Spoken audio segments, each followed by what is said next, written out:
Carlos Victoria Montenegro, soy secretaria nacional de Derechos Humanos del Espacio Colina, soy militante de Derechos Humanos.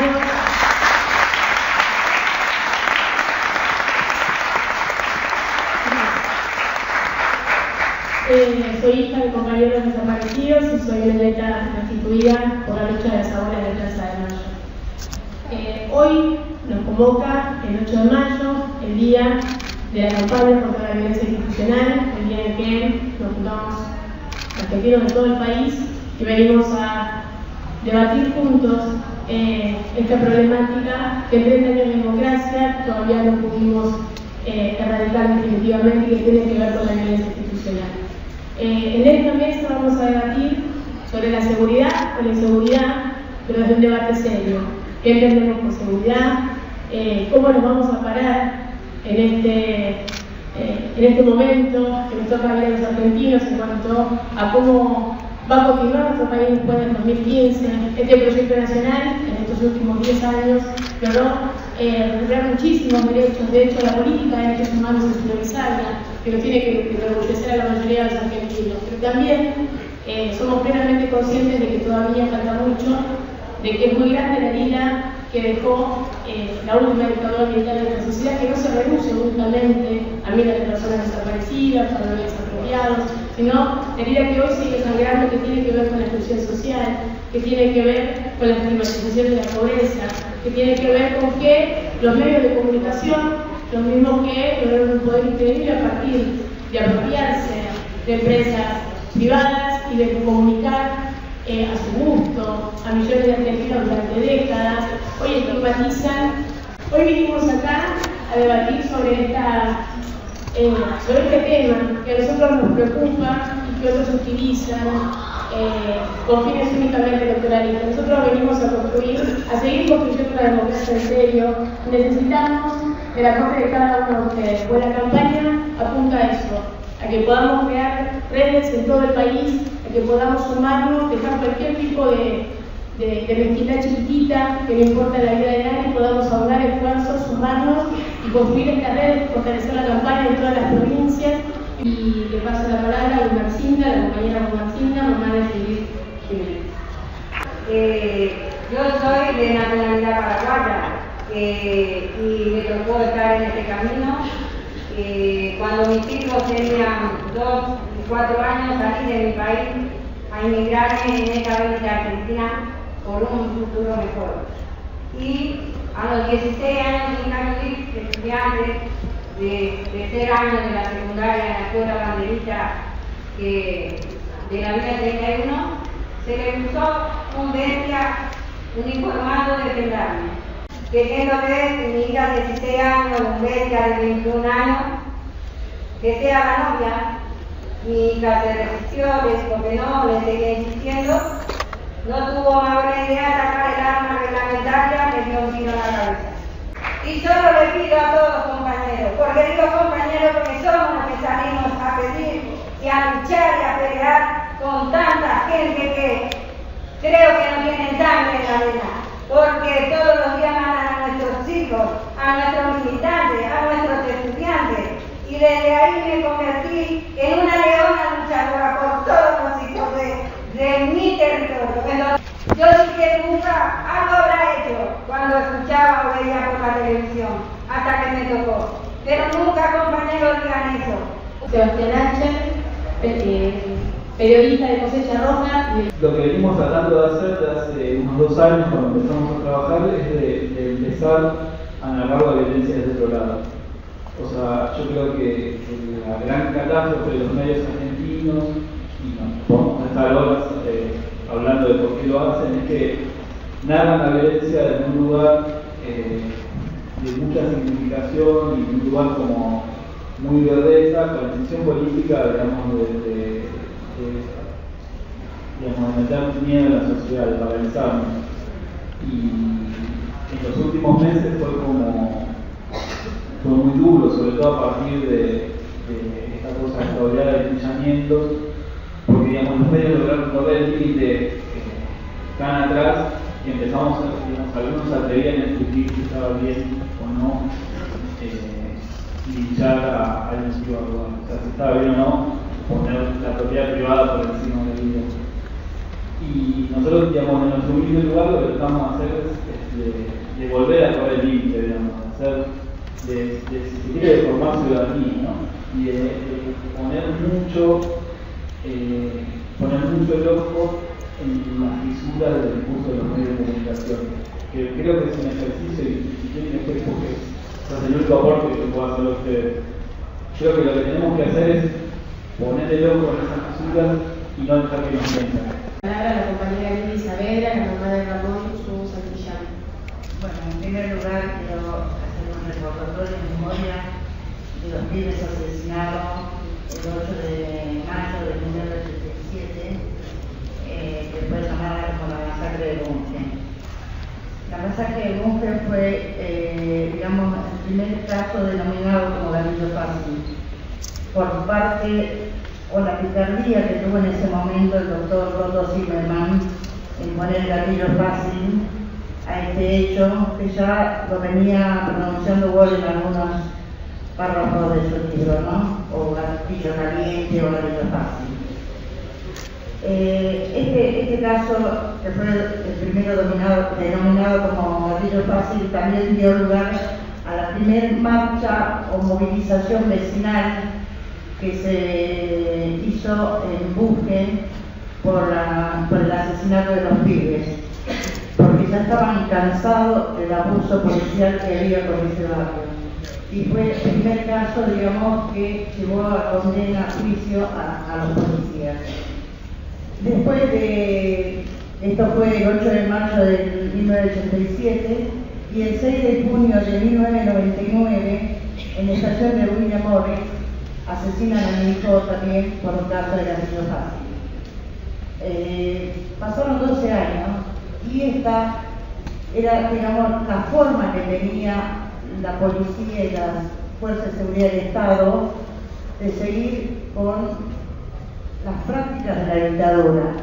¿Por qué digo las prácticas? Porque el gatillo fácil o la violencia institucional no es consecuencia de la dictadura. Para mí es una secuencia porque nunca dejaron de funcionar. A Zubu lo mata un gendarme de un tiro en la cara con una bala hueca que está prohibido por la Convención de Ginebra por defender, mi hijo estaba defendiendo de la golpiza que le estaba dando el gendarme a un pibe en situación de calle. Entonces, como ese chico no tenía el derecho que nadie lo defienda, por eso había que matar al que defendía. Eran las políticas neoliberales implantadas en los años 90 en Argentina, que se llevó la vida de muchos chicos. En el correr de la lucha, cuando matan a mi hijo, me encuentro con muchas mamás también que estaban luchando por lo mismo. Empezamos a organizarnos, a acompañar a otros familiares y a pedir que los funcionarios nos recibieran, los funcionarios en ese momento. Y bueno, ya casi iba a hacer una acotación y nombrarlo. Uno de los primeros funcionarios que nos recibieron en la Cámara de Diputados, que también era diputado, el diputado Jorge Rivas, fue el primer diputado que nos abrió la puerta del Congreso. Y en el 2003 cambió, porque nosotros veníamos peleando para que nos reciban, y la verdad que nunca pudimos lograr que nos recibiera ningún funcionario, ni el secretario de secretario. En el 2003 tuvimos, digamos, ya una pequeña luz de esperanza. El doctor Néstor Kirchner nos llama a la Casa de Gobierno y nos convoca a todos los familiares de víctimas. Y cada uno le planteamos un proyecto con el tema de qué hacer con la seguridad, qué hacer con la fuerza de seguridad del Estado, ¿no? Hay que darle un cambio, hay que darle un cambio de materia de derechos humanos, porque un policía no puede sacar una pistola y disparar a quemarropa a cualquiera. Cuando nos tocó, lo que nos tocó vivir en su primer momento, ni los jueces nos tenían recibir.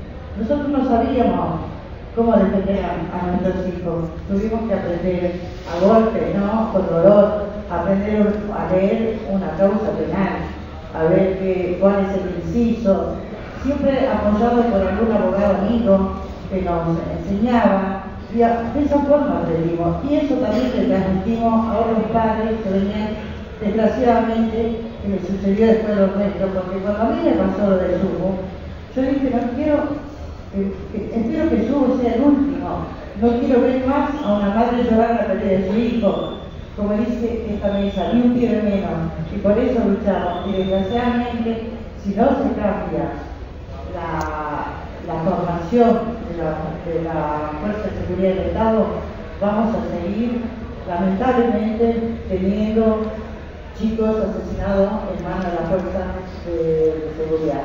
Flavia Cesaronia, abogada del CEPOC y autora del libro Masacre del Pabellón Séptimo.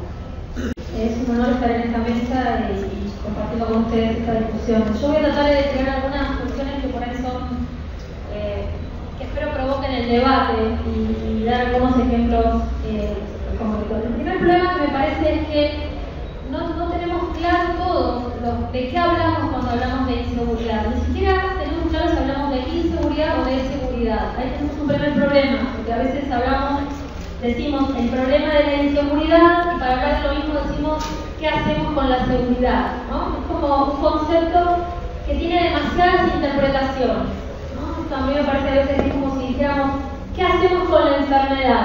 ¿No? Y decimos, bueno, ¿pero qué enfermedad? ¿No? El resfrío, el cáncer, la sífilis, son muchos problemas distintos para muchas soluciones distintas para muchos problemas diversos. Acá, por ejemplo, estamos convocados a hablar de seguridad democrática y popular, pero mayormente estamos hablando de violencia institucional, ¿no? Todos venimos hablando de casos de violencia institucional. Y yo pensaba que si mañana, y voy a hacer una cosa provocadora, discúlpenme, Massa organizara una actividad por la seguridad, habría muchos familiares también, ¿no? Vendrían muchos familiares de personas muertas en hechos de delitos comunes, para llamarlo de alguna manera. Y habría mucho dolor también, seguramente habría mucho dolor, pero estaríamos hablando de cosas muy distintas, porque seguramente las propuestas que se harían en esta otra convocatoria serían que se pudran en la cárcel, más años de prisión, que no salgan nunca más de ahí, políticas de emergencia. Esa es la realidad con la que nos encontramos, que frente a problemas que pareciera que estamos hablando de lo mismo, el problema de la inseguridad o la falta de seguridad, algunas de las soluciones que se presentan conducen a más dolor, porque cuando estamos diciendo, cuando Massa u otro dice que los presos se pudran en la cárcel, estamos diciendo que los torturen, que no los curen, que se mueran de dolor, ¿no? Pudrirse en la cárcel quiere decir eso. Pero ojo, porque nosotros también a veces decimos que algunos se pudran en la cárcel. Pensémoslo, nosotros también tenemos algunos enemigos que a veces decimos que se pudran en la cárcel. Y ese también me parece que es un problema que tenemos que pensar. ¿Cómo se construye algún tipo de enemigo al que nos parece bien que se pudra en la cárcel, que no salga nunca más, que no tenga acceso a ningún derecho? Me parece que ese problema hay que considerarlo cuando hablamos de estos temas. El otro problema que me parece que aparece aquí, y el ejemplo, claro, de cómo a partir de una discusión sobre qué hacer con la inseguridad se termina haciendo más daño, sucedió exactamente hace 10 años. Y esta casa, o las personas que habitaban esta casa hace 10 años, son corresponsables de eso, y no podemos dejar de decirlo eso. Porque las leyes Bloomberg, no fue Bloomberg el que las votó. Y Bloomberg era un familiar que estaba atravesado por un enorme dolor y que decía cosas y proponía cosas que le escribía el ex subsecretario de Videla, Roberto Gurriel, pero los que levantaron la mano y votaron eso fueron los legisladores y las legisladoras de esta casa. No es la responsabilidad de Bloomberg haber votado esas normas. Entonces me parece que eso también hay que decirlo, porque esas leyes provocaron un enorme dolor al aumentar penas hasta los 50 años, al propiciar políticas de mano dura que no solo se expresan en la reforma concreta de un artículo del Código Penal, sino que esos discursos, los discursos de Bloomberg y los discursos de los legisladores y legisladoras que votaron las leyes propuestas por Bloomberg-Durrier, es decir, leyes ideológicamente asociadas a la dictadura, no hay que olvidar eso, y a Videla, estamos hablando del subsecretario de Videla, escribió las leyes que votó el Parlamento Democrático. Esas leyes y esos discursos provocan muerte, porque esas leyes también habilitan a que el policía del barrio donde vive la compañera se sienta habilitado y el gendarme se sienta habilitado a hacer cosas que si no estuviera escuchando esos discursos políticos que lo habilitan, probablemente no haría. Yo, con mucho respeto por la capacitación de las fuerzas de seguridad, creo que es muy suficiente. No digo que no sea necesario, pero me parece muy insuficiente. Damos talleres, explicamos que está mal matar a los pibes, que no tienen... Pero después la práctica en los barrios cotidianas es otra y no hay una respuesta a esa práctica. Yo voy a citar dos ejemplos para ser bien concreta. Ayer estuve en una escuela de Pompeya. Se llama Homero Mansi, tiene el bello nombre de Homero Mansi. Pleno Pompeya, Sáenz y Avenida La Plata. Me invitaron a un taller de radio, fui. Lo que los chicos decían, los chicos que yo invité a que vengan acá, pero ustedes saben que les es muy lejano este espacio, este lugar a los pibes de Pompeya. Por ahí no saben cómo llegar. Y si saben cómo llegar, se van a encontrar con unos obstáculos que son culturales, simbólicos, que les cuesta ir acá. Estos chicos lo que contaban era una cotidianidad que es la de casi todos los barrios. Los allanamientos, uno les explica, el allanamiento solo puede ser con orden de detención. El pibe dice, a mí me ponen un papel arriba de la mesa y entran rompiendo todo. Yo no tengo tiempo de mirar si la orden la hizo el juez o no la hizo el juez y no entiendo nada de lo que dice ahí. Las detenciones permanentes en la calle, el pedido de dinero para dejar que el pibe siga circulando con la moto si no tiene casco, si no tiene documento, los golpes permanentes, cotidianos, habituales. Y esos pibes no saben a dónde ir. No solo ellos, la docente que me invita no sabe a dónde ir. Y yo le digo con toda franqueza, me costó encontrar algo concreto para decirle. Les dije, mire, hoy se creó la Comisión de contra la Violencia Institucional y la Legislatura de la Ciudad. Es un lugar para ir. La legislatura, otro lugar lejano. Mañana hay un congreso sobre bueno, por ahí alguno vino. Pero no hay un entramado real en los barrios donde esa gente pueda ir. De la misma manera que el pibe o la familia que tiene algún problema de salud sabe que puede ir a la salita y alguna solución va a encontrar, es muy difícil encontrar en el barrio una solución para las violaciones a los derechos humanos que suceden todos los días. Uno le dice, bueno, traten de organizarse, pero eso es... Y a mí me parece que ese es el otro problema, que hay un montón de actores, una palabrita que usamos mucho, funcionarios, funcionarias, dependencias, organismos, programas, pero que la persona concreta que está ahí en el barrio y le acaba de reventar a palos al hijo no sabe dónde ir. Tenemos una organización que se llama Centro de Estudios en Política Criminal y Derechos Humanos, y trabajamos con familiares de personas privadas de libertad. Hicimos una experiencia el otro día, yo les preguntaba, bueno, pensemos, ¿cómo sería una ciudad segura? ¿Qué es una ciudad segura? Para cada uno de nosotros, ¿cómo sería una ciudad segura? ¿Qué nos da miedo? ¿Qué nos da miedo primero de cómo sería una ciudad segura? Hay que preguntarse eso también. ¿Por qué nos preguntamos? ¿Cómo pensamos en un lugar seguro? Para mí no es seguro un lugar lleno de fuerzas de seguridad.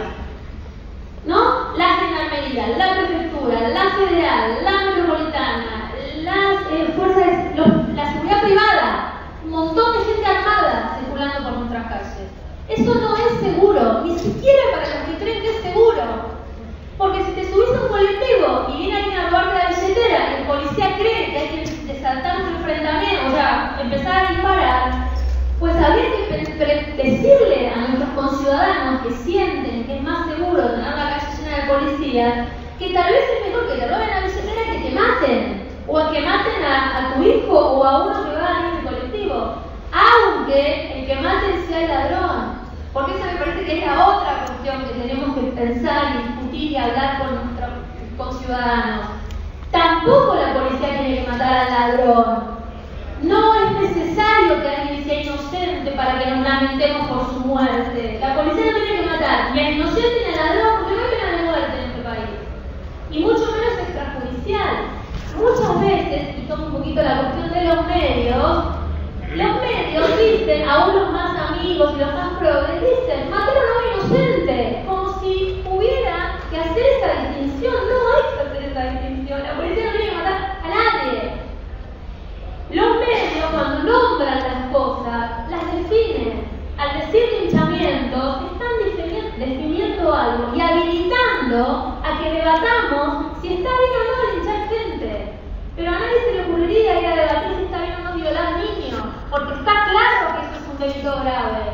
Pero sí podemos ir a preguntar si está bien o no linchar a alguien. Y eso lo habilitamos al ponerle ese nombre y etiquetar de esa manera. Yo para ir cerrando, aquí se dijo de un libro, acompañamos en el CEPOC a familiares y sobrevivientes de la masacre del pabellón séptimo. Ese hecho, hace 35 años, se llama motín de los colchones. Tengamos mucho cuidado cuando llamamos a las cosas de una manera, porque eso califica, etiqueta y define cómo la sociedad ve eso. Cada vez que vemos en un medio, aún los que trabajan compañeros, que se habla de motín, leamos bien lo que dice, porque la mayoría de las veces se trata de una represión brutal sobre una parte de nuestro pueblo que está encerrada. Y esa parte de nuestro pueblo que está encerrada está en un territorio en el que también deberíamos ir a pelear porque haya seguridad para esas personas privadas de libertad en un territorio que es de los más inseguros que hay, como es la cárcel. Pasamos la palabra a Juan Gómez, al papá de Juan Sorrisa Gómez. Un poco le cuento la historia de cómo viene mi hijo. Es lo que le pasó a mi hijo, le pasa a muchísimos chicos en la provincia de Jujuy, y que por estar tan lejos de acá mucha gente no lo sabe y cree que Jujuy es lo que muestran para vacaciones, ¿no? Y lamentablemente tenemos una de las provincias que todos los fines de semana más chicos son detenidos por averiguaciones de antecedentes y empiezan a funcionar las maquinarias de tortura que nunca se fueron de nuestra tierra, ¿sí? O sea, la dictadura sigue estando en manos de la policía provincial, donde utiliza a los chicos para robar, como lo hacían con mi hijo, y creo que una vez que él no quiso hacer ese trabajo, lo torturaron, bolsas en la cabeza, con agua fría, golpes, y no conforme con eso le quemaron todo el abdomen con agua hirviendo.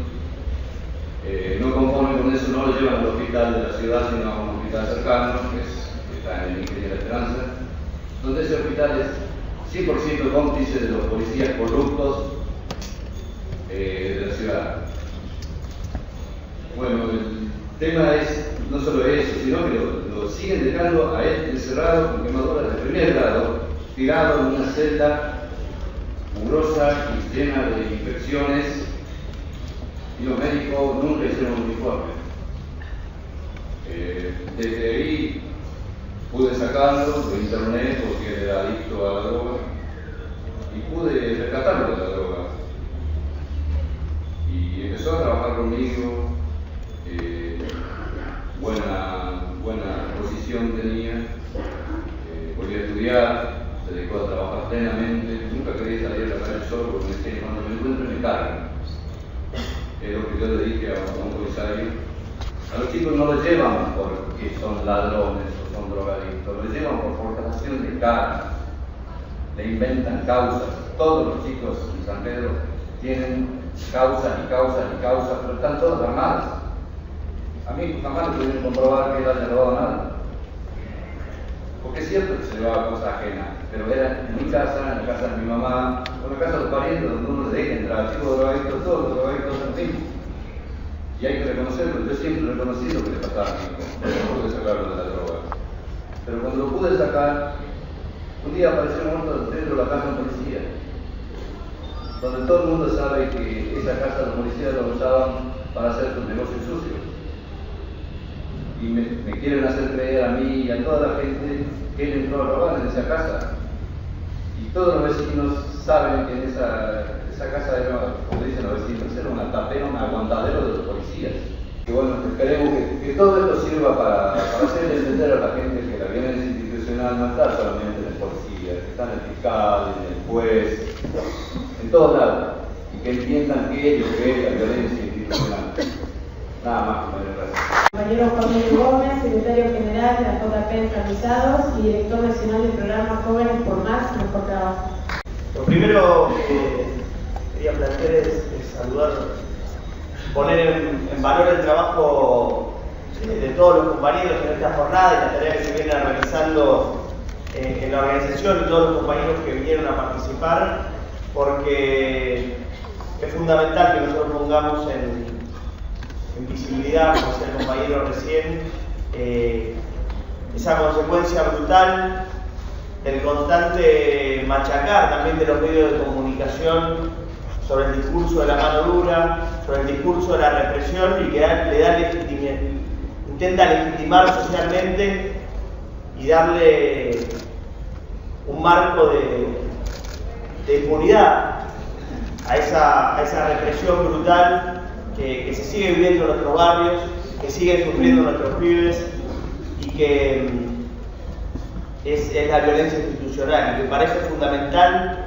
el coraje de compañeros que salen a contar su historia, como lo escuchamos recién, la militancia de los compañeros que en el territorio intentan construir lo que planteaba la compañera, a veces no desde herramientas institucionales tan sólidas o institucionales, pero de un espacio también de militancia, construir un lugar donde aquellas personas que son víctimas de la violencia institucional, que es constante, que es sistemática, tengan un espacio para poder acercarse, plantear su situación y de alguna manera encontrar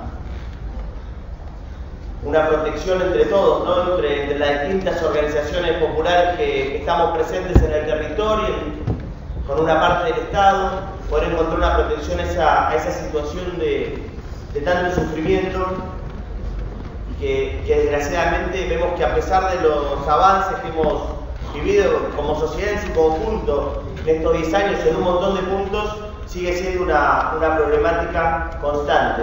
En la discusión de cómo construimos una sociedad más segura, aunque no tengo claro tampoco el concepto de seguridad, a otros actores y a los actores que intervienen por fuera de las agencias policiales, por fuera de la estructura de represión, que sean parte de la discusión de cómo construimos una sociedad más segura en todos los aspectos, o por ahí una sociedad con menos violencia. Le pasamos la palabra al diputado nacional Jorge Rivas. Quiero agradecer a los compañeros de la organización por la invitación para poder estar aquí con ustedes. La seguridad en una sociedad democrática es un derecho de todos. Un derecho que incluye un trabajo estable, una vivienda propia, educación y atención médica eficiente y gratuita, un futuro para los jóvenes y, por supuesto, la tranquilidad para disfrutar de ese bienestar y del tiempo libre. Esa seguridad que la sociedad argentina conoció en buena medida en épocas pasadas ha sido poco menos que arrasada en los últimos 40 años. Su versión en negativo, sin embargo, la inseguridad parece referirse solamente al miedo a ser víctima de delitos contra la integridad física y la propiedad. Naturalmente, la protección por parte del Estado contra esos riesgos inevitables en mayor o menor proporción en todas las sociedades forma parte del derecho a la seguridad a que me refería antes, pero no la agota en absoluto. Los grandes medios de comunicación de masas sostienen en su discurso ese modelo de inseguridad que agitan todo el tiempo interesadamente. Los medios y muchos dirigentes políticos irresponsables y sin escrúpulos, todos quieren sacar partido del miedo que ellos mismos generan. Algunos, superficiales oportunistas, con meros fines electorales. Otros, porque saben que los ciudadanos asustados están más propensos a delegar cada vez más facultades en aquellos que falazmente se ofrecen para protegerlos del mal. Las estadísticas internacionales revelan con claridad que el problema del delito no es en nuestro país más grave que en la mayoría de los demás países de la región. Más aún, es menos grave. Pero no es la verdad lo que les importa a los propagandistas del miedo. De cualquier manera, hay que admitirlo, el problema existe y el reclamo de vastos sectores de la sociedad es legítimo. Lo que no es legítimo son las soluciones que propone el criterio de los actores que hemos señalado. Y tampoco es legítimo que finjan desconocer que si los factores que generan la expansión del delito son múltiples, el alto grado de desigualdad es reconocido como central por la totalidad de los criminólogos. Vale la pena decir que el concepto de desigualdad tampoco se agota en la pobreza, aunque la incluya. Se trata más bien de la dualización de la sociedad, en otras palabras, de la cruel convivencia entre la ostentación de lo que unos tienen de sobra y la más elemental necesidad que padecen otros. Lejos de dejarse amedrentar por la realidad, los activistas de la inseguridad recordan desde hace años la necesidad de agravar las penas previstas por el Código Penal y el recorte de los derechos y garantías de las personas. En muchos casos lo han logrado y han convertido a ese cuerpo legal en un muestrario de disparates, sin coherencia, sin una adecuada relación entre la gravedad de los ilícitos y su castigo penal. Ya está suficientemente demostrado, no obstante, que el aumento de las penas no actúa como disuasivo y en cualquier caso la ley se aplica después de que se ha cometido el delito, así que el castigo no sirve para evitarlo. Todo ello no significa, de todos modos, que el aumento arbitrario de las penas no cumpla ninguna función. Claro que la cumple una función de control social de los que menos tienen por parte de los que tienen más. Hace muchos años Alfredo Palacios advertía que el Código Penal solo se les aplica a los pobres. Más recientemente, el ministro de la Corte Suprema, Eugenio Zaffaroni, ha dicho que cada sistema penal se dirige a determinado enemigo y que el enemigo en la Argentina son los jóvenes pobres. A ellos se quiere controlar. Y en efecto, son jóvenes y pobres la mayor parte de quienes pueblan las cárceles. También suele proponerse la mano dura de las fuerzas paradójicamente llamadas de seguridad y con ello se estimulan la violencia institucional, el abuso de poder, el gatillo fácil, los crímenes de represores armados contra ciudadanos y adolescentes indefensos. Crímenes que de ningún modo se justificarían si fueran cometidos contra culpables de graves delitos, pero que resultan particularmente horribles en la medida en que terminan con la vida de aquellos inocentes a los que las policías deberían precisamente proteger. Los apóstoles de la mano dura, del meter bala a los delincuentes, quieren hacer retroceder la democracia hasta la de la época en la que esas fuerzas militarizadas participaban del gigantesco operativo de secuestro, tortura y desaparición del que fue víctima nuestro pueblo. Esa época de la que tienen nostalgia algunos de los ideólogos del combate contra la inseguridad fue precisamente la de mayor inseguridad en la historia del país, aún en la acepción limitada y arbitraria del término que se difunde por los medios. De modo que no solo no se trata de aumentar las facultades y aún la discrecionalidad de las fuerzas policiales, sino por el contrario, de subordinarlas realmente a los procedimientos democráticos. La reforma policial es una tarea no por difícil menos necesaria que nuestra democracia adeuda a la sociedad. En el estado en que se encuentran no hay fuerza policial en el país que no forme parte del problema en lugar de formar parte de la solución. Las rebeliones del verano pasado exhibieron el espectáculo vergonzoso de corporaciones armadas que abandonaban impúdicamente sus obligaciones para plantear sus reclamos sectoriales con las armas en la mano en un intolerable y peligroso acto de chantaje.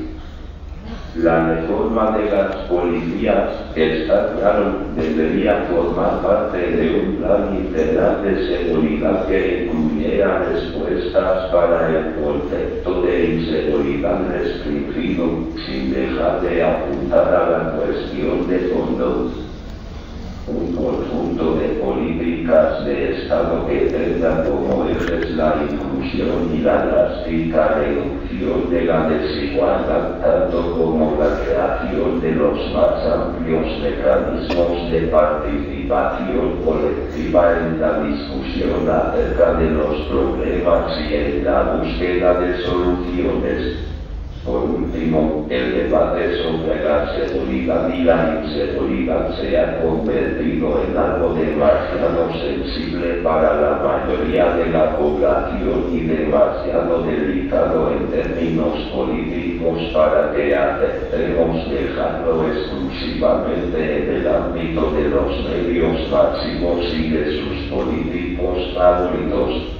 Es por eso que me parece muy importante replicar estos encuentros de debate horizontal y plural en distintos rincones de nuestro país para que entre todos vayamos construyendo una verdadera seguridad democrática y popular en la inteligencia de que, en buena medida, de ello dependerá la posibilidad de que vivamos en una sociedad más justa.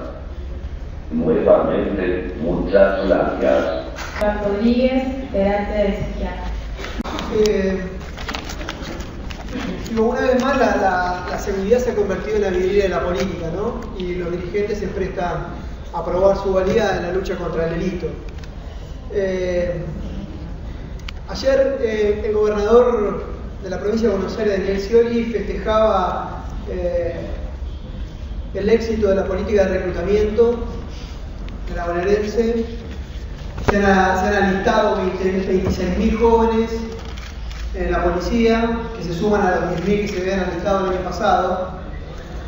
Y la verdad que uno tendría que preocuparse porque digo ¿qué ha pasado?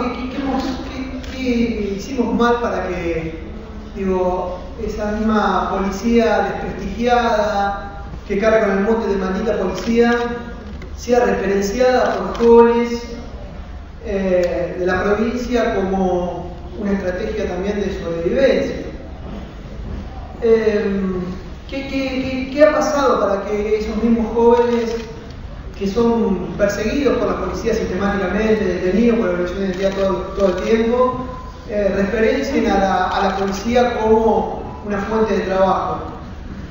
sin lugar a dudas, estamos ante una provincia donde el gobernador también ha despresupuestado a la educación. Es una provincia donde se ha vaciado también el Ministerio de Desarrollo. Sin lugar a dudas, de alguna manera, esta política de reclutamiento por parte de la policía nos está hablando de las limitaciones también de muchas políticas de desarrollo también a nivel nacional. Es muy difícil también competir, es muy difícil traccionar a muchos jóvenes con un cupo en una cooperativa que la sociedad la estigmatiza, antes de barrer, antes de limpiar una zanja, ¿no? Trabajos que están mal vistos por el resto de la sociedad, y que no se transforman en un aporte después jubilatorio, no tenemos cargas, no tenemos de alguna manera también cobertura social. Es decir, de alguna manera también los jóvenes empiezan a referenciar a la policía como la oportunidad de tener un sueldo estable, como la oportunidad de tener acceso al crédito, la oportunidad de tener también cobertura social, etcétera, etcétera. Y esto lo digo porque sin lugar a dudas se viene la ola naranja, ¿no? También, ¿no?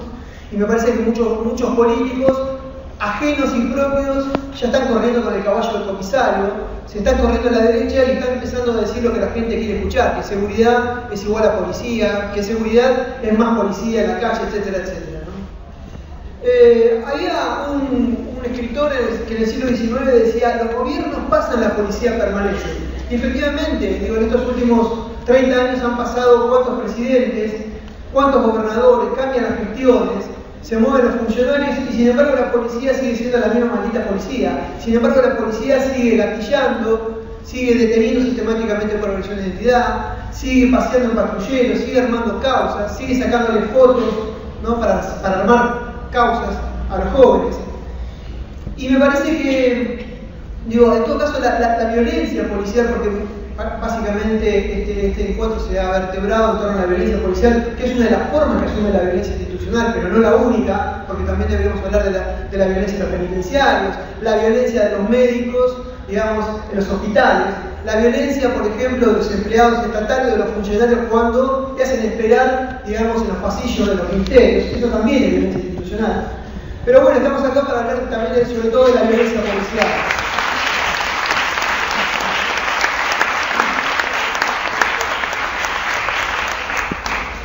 Y la pregunta por la violencia policial es la pregunta justamente por esa permanencia, es la pregunta por esas continuidades. Y esa permanencia no nos está, me parece, la permanencia de la violencia policial no debería invitarnos a pensar de que se tratan de errores y excesos. La violencia policial no es una elección irracional, inoportuna o extralimitada, sino que es la puesta en práctica de una violencia sistemática que se ha hecho carne también en el Estado.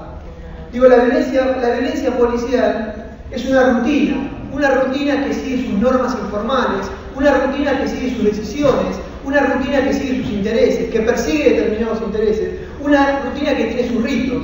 Es una rutina también descontrolada, que no tiene que guardar ninguna forma. Esa violencia policial sistemática se averigua sobre todo cuando pateamos el barrio. Sabemos de memoria por nuestros compañeros, por los jóvenes, que estos son objetos sistemáticos de detención por agresión de identidad. Y esto me parece que es importante, la detención, que no es un hecho menor, que no tendría que ser un hecho menor, porque de alguna manera la detención es la práctica que habilita las otras prácticas. Para cuando un pibe lo gatillaron, para cuando un pibe lo golpearon en la comisaría o lo torturaron, a ese pibe lo detuvieron en un año 50 veces. Entonces, me parece que tenemos que comenzar a demorarnos en estas prácticas menores que, sin embargo, van perfilando trayectorias vulnerables para esos jóvenes. Y lo averiguamos también en las estadísticas. De hecho, en los últimos 20 años ha habido 3.200 muertos, por ejemplo, en Castillo Faro, muertos en manos de la policía en los últimos 20 años. Y la mitad de esa cifra ocurrieron en los últimos 10 años. El 75% de esos 1.500 muertos en estos últimos 10 años sucedieron sobre todo en las provincias. Fueron víctimas de las policías locales. La pregunta que uno se hace es ¿qué hacer frente a todo esto? Digo, hay que hacer muchas cosas.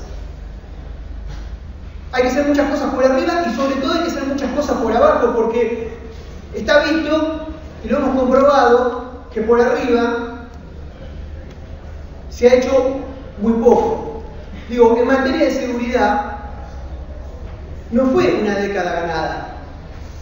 Es una década con muchas preguntas pendientes. Es una década con muchas tareas inconclusas. Es una década perdida. Si estamos hoy en día, a 10 años, haciendo esta jornada, es porque son muchas las preguntas que tenemos todavía en nuestras libretas, en nuestro barrio. Digo, hubo avances, sin ninguna duda, hubo algunos avances, pero hubo también muchos retrocesos. Digo, los gobiernos, y no estoy hablando solamente del gobierno nacional, sino sobre todo de muchos gobiernos provinciales, continúan teniendo una mirada policialista de la seguridad. Seguridad es igual a policía. Mi abuelo siempre decía que cuando uno la única herramienta que tiene es el martillo, todos los problemas se parecen a un clavo. Si vos en tu cajón lo único que tenés es un martillo, bueno, vas a tener adelante un tornillo y le vas a dar los mazazos porque justamente lo único que sabés empuñar es un martillo. Entonces todos los problemas se van a parecer a un clavo. Si vos a la gente le hubieses enseñado en estos 10 años de que además del martillo tenés otras herramientas, entonces cuando la gente reclama seguridad no está reclamando solamente más policía. Pero en este tiempo todavía se sigue asociando la seguridad a la policía. Se ha continuado con el desgobierno también de las policías.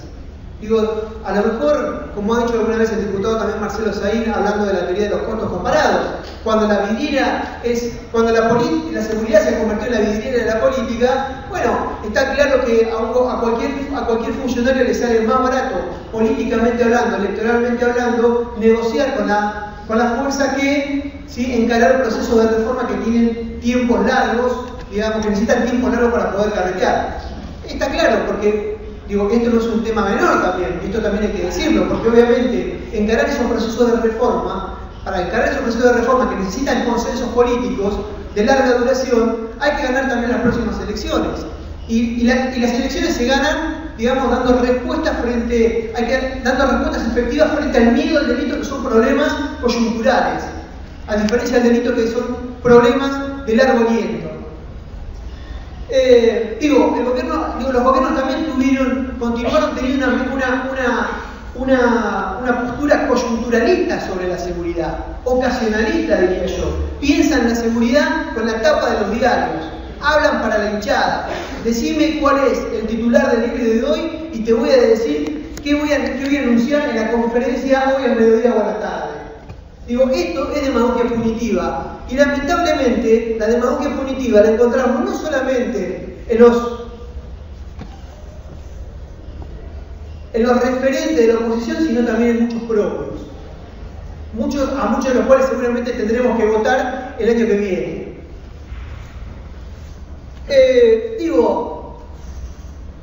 Hablando de los retrocesos, se continúan vigilando a los pobres. Las políticas de saturación policial, como por ejemplo los programas de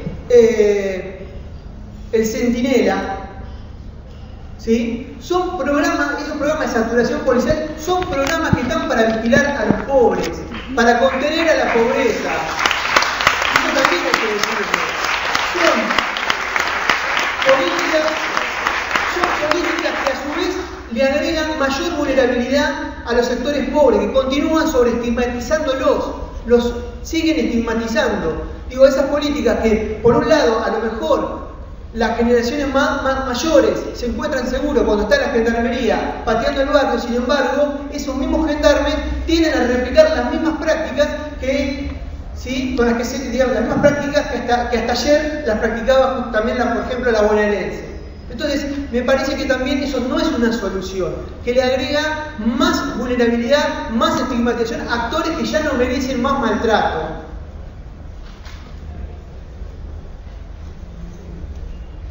Digo, y además se sigue pensando la violencia policial con la teoría de la manzana podrida. Digo, ¿por qué la policía permanece? Porque se sigue pensando la policía con la teoría de la manzana podrida. ¿Sí? ¿Cuántas purgas se han hecho en las policías? ¿Cuántas exoneraciones? ¿Cuántos descabezamientos de cúpula ha habido en los últimos años, en los últimos 20 años? Y sin embargo la policía sigue siendo la misma maldita policía, porque de alguna manera, lo que está podrido es el canasto. Entonces, por más que saquemos la manzana que está podrida en ese momento, se van a seguir pudriendo el resto. Entonces, lo que hay que hacer, que no se va a resolver este problema judicializando la violencia policial. Por supuesto que eso hay que hacerlo. Hay que buscar las responsabilidades individuales. Pero lo que hay que encarar de una buena vez por todas es una reforma de esta policía. Una reforma policial pero que supone también en el marco de una reforma también de la agencia de seguridad, que nos lleve a pensar a la seguridad desde otro lugar, de una manera, desde una perspectiva multiagencial. Si los conflictos sociales con los que nos estamos viviendo tienen causas múltiples, entonces deberíamos ensayar también alianzas estratégicas con otras agencias del mismo Estado para encontrar soluciones creativas, frente a esos problemas con los que nos estamos viviendo todos los días. También hubo mucho vedetismo, hubo mucho internismo, aparecieron unas conflictividades sociales que obviamente no estaban en la década del 90 y que empiezan a aparecer porque también el consumo ha generado otros conflictos. Si yo tengo más plata en el bolsillo, ¿sí? y se asocia en la Argentina el ocio programado de fin de semana está asociado a sacarme la cabeza con merca y tengo plata en el bolsillo, pues claro que va a aumentar entonces el narcotráfico. Si se venden más autos, pero las empresas automotrices no importan los repuestos automotores para surtir ese mercado repositor, entonces está claro que va a aumentar también el robo de autos, para estoquear ese desarmadero que me va a resolver a mí el problema y que se lo va a resolver también, por ejemplo, a las aseguradoras que empujan a los clientes a que compren su repuesto en el mercado informal. Entonces, tenemos un escenario complicado de cara a los próximos años. En materia de seguridad no hay nada para festejar. En este contexto, las tareas para la militancia se duplican, porque habrá que ensayar respuestas, para problemas cada vez más complejos. Debemos no solamente hacernos cargo de las preguntas que quedaron pendientes, sino de las nuevas preguntas, de los nuevos desafíos que suponen estas nuevas conflictividades sociales que las vimos pasar y que recién las estamos atajando ahora y demasiado tarde. Gracias.